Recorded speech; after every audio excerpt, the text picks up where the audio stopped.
हाँ जी दोस्तों। तो इंडिया वर्सेस न्यूजीलैंड तीसरा ओडीआई। इंडिया 41 रन से हार चुका है। मतलब अब आप फिर वही कहोगे कि मतलब ऐसी कंडीशंस, ऐसे मैचेस, सारी चीज़ें, इतने बड़े बड़े बैट्समैन, सब कुछ, लेकिन एक अकेले विराट। मतलब कोई भी ऐसी सिचुएशन हो जहाँ पे मैच फंस रहा हो, और फंस क्यों रहा है पहले उस पर भी बात करेंगे, लेकिन पहले अगर फंस रहा हो तो एक बैट्समैन जो निकल के आता है, जो जिम्मेदारी सारी लेता है और जो आकर खड़ा हो जाता है, कहता है मुझसे लड़ो जिसको लड़ना है। मतलब सामने वाले प्लेयर से कहता है कि अब मुझे आउट करके दिखाओ तो मैच लेकर के जाओ। वही सीन रहा। मतलब विराट कोहली 3 नंबर पे बैटिंग करने आते हैं, तीसरे चौथे ओवर में बैटिंग करने आ गए और 46वें ओवर में आउट होकर के, 45वें ओवर में आउट होकर के वो गए हैं और 46 ओवर में मैच खत्म हो गया है। 4 ओवर रहते न्यूजीलैंड ने ऑल आउट कर दिया इंडिया को और 41 रन से मैच जीत लिया है। अब विराट कोहली के 124 रन है इसमें। आप विराट कोहली की बैटिंग देखोगे तो क्या बैटिंग करी विराट कोहली ने, लेकिन उन्होंने ही केवल बैटिंग करी और बाद में आके नीतीश कुमार रेड्डी के वो 52 रन, जिसमें लग रहा था अब विकेट गिरा, विकेट गिरा। फिर नीतीश कुमार रेड्डी जब एक बार सेट हो गए फिर उन्होंने रन बनाए। फिर आपके हर्षित राणा ने जो बैटिंग करी आज, उन्होंने दिखाया कि वो एक अच्छे ऑलराउंडर बनने के, मतलब इंडिया में प्रबल दावेदार हैं। हार्दिक पांड्या के बाद कोई अच्छा एक फास्ट बॉलर ऑलराउंडर आया है, मुझे लग रहा है थोड़ा, जो बॉलिंग अच्छी करता है, और मतलब बॉलिंग उनका मेन काम है और जो बैटिंग भी कर ले रहा है वो हर्षित राणा।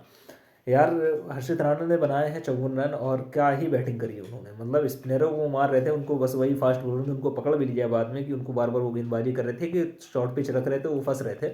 अदरवाइज बंदे ने जितने रन, उम्मीद नहीं थी उनसे इतने रन बनाने की, जिनसे उम्मीद थी उनका रन नहीं है।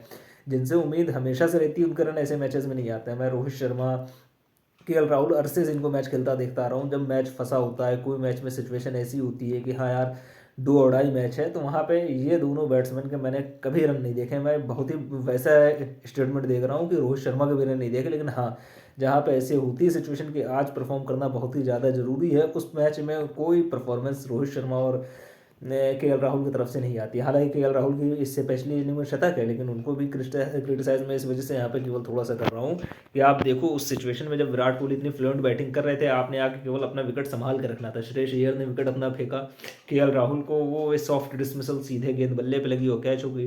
यार आप स्पिनर नहीं खेल पाते हो क्या यार? बैच मतलब स्टीकर पे गेंद लगती है, कोई इतना उछाल नहीं था वहाँ पे कि स्टीकर पे गेंद लगे और सीधे से कवर में फील्डर कैच पकड़ ले।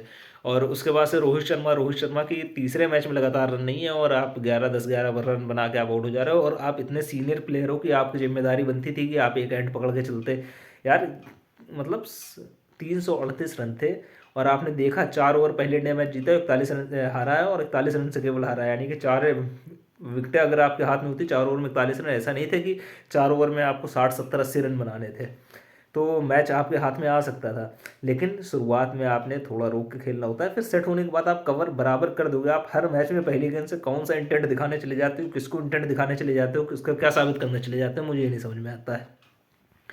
आप आओ अपना टाइम लो, 10-20-25 गेंदे खेलो, आप 25-30 रन बनाओ, उसके बाद से आप मारना चालू करते हो, समझ में आता है। एक कंट्रीब्यूशन तो होनी चाहिए थी ना आपकी जीत में। मतलब आप, चलो मैं कहता हूँ आपने 8 गेंदों पे 11 रन बना के आप आउट हो गए हो। आपके यार 30 बॉलों पे 32 रन होते, मैं कह रहा हूँ 35 बॉलों पे 32 रन होते, कम से कम वो 32 रन काम आए होते। वो 32 रन ऐसे होते कि अगर 41 रनों में 32 रन कम कर दो, आप या 22 रन कम कर दो, तो 22 रन केवल बचते हैं। 22 रन पे विराट कोहली ये शॉट खेलने ना जाते 45 ओवर में, अगर 22 रन ऊपर से कम होते तो।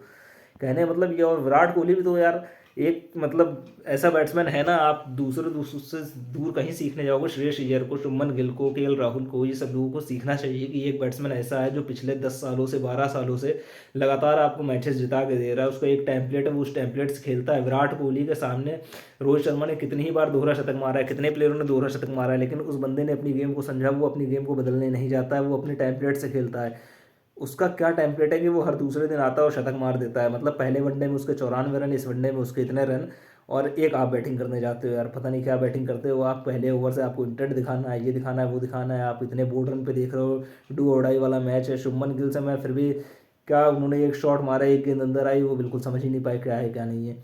मतलब आप शुभमन गिल को देखो, जिस एज में उनको कैप्टनसी मिली है, इस एज में विराट कोहली क्या कर रहे थे यार। विराट कोहली होबार्ट में जा करके मलिंगा जैसे बॉलरों को 6 मार करके 40 ओवर में 350 चेस कर रहे थे यार वहाँ पे। ये पता है मतलब क्या बैटिंग हुई है समझ में नहीं आया। मतलब ये मैच इंडिया का जीता हुआ था, और खास तौर पे जब आपके सामने विराट कोहली जैसे बैट्समैन खड़ा खड़ा है तो आपको खेलना था बस।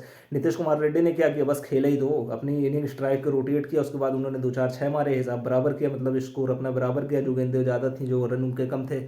और एक 350 300 की चेज़ में आपको और क्या चाहिए। अगर आपका स्कोर 40 50 गेंदे खेलने के बाद, 40 के बाद 45 और 50 गेंदे खेलने के बाद 55 रन है, तो आपने बिल्कुल सही किया, आप टीम को जीत की ओर लेकर गए, और क्या चाहिए, इससे ज़्यादा कुछ थोड़ी ना चाहिए था।